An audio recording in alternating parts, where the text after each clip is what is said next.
मुगल शहंशाहों का खूबसूरत नज़ारों, कुदरती हसीन वादियों, बहते पानियों और आबशारों से लगाव ने मुगलिया बागात की रवायत को जन्म दिया, जिनके हसीन अमतराज की झलक शालामार बाग लाहौर और मुगलिया बागात वाह में नुमाया नजर आती है। रोमिंग रोड मैप्स की वीडियो में एक दफ़ा फिर खुशामदीद।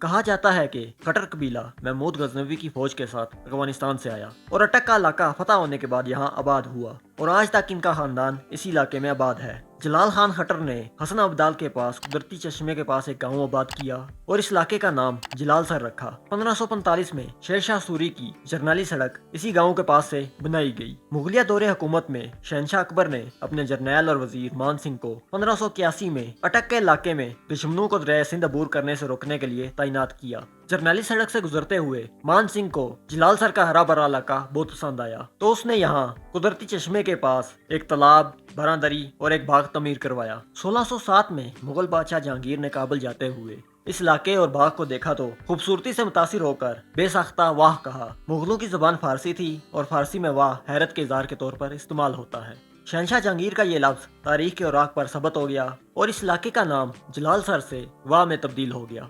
इस जगह का जिक्र बादशाह जहांगीर ने अपनी किताब तुज़्के जहांगीरी में भी किया है, जिसमें लिखा हुआ है कि 12वीं मुहर्रम 1016 हिजरी हसन अब्दाल में क्याम किया। इस मुकाम के मशरकी सिमत में एक कोस के फासले पर एक आबशार है जिसका पानी बहुत तेजी से गिरता है और इस तालाब के वस्त में आबशार का मरकज है। राजा मान सिंह ने एक मुख्तसर सी इमारत बनवाई है। तालाब में 4 गज लंबी मछलियाँ बाकसरत हैं। मैंने अपने हाथ से जाल डालकर 10-12 मछलियाँ पकड़ी और इनकी नाक में मोती डालकर फिर पानी में छोड़ दिया। मुगल बादशाह जहांगीर के बाद उसके बेटे शाहजहां ने 1639 में पहली बार वाह के बाग में क्याम किया और इस इलाके की खूबसूरती को देखते हुए यहाँ मजीद तामीरात का हुक्म दिया। मशहूर मीमार अहमद लाहौरी ने 2 सालों में यहाँ मुगलिया तर्ज के बागात, 12 दरियां, नहरें, फुवारे, सर्द व गर्म पानी के हमाम तमीर किए। तकमील के बाद शाहजहां ने 4 मरतबा इन बागात में क्याम किया। इसके बाद ये बागात और इमारतें मुगलिया खानदान के लिए शाही आरामगाह के तौर पर इस्तेमाल होती रहीं।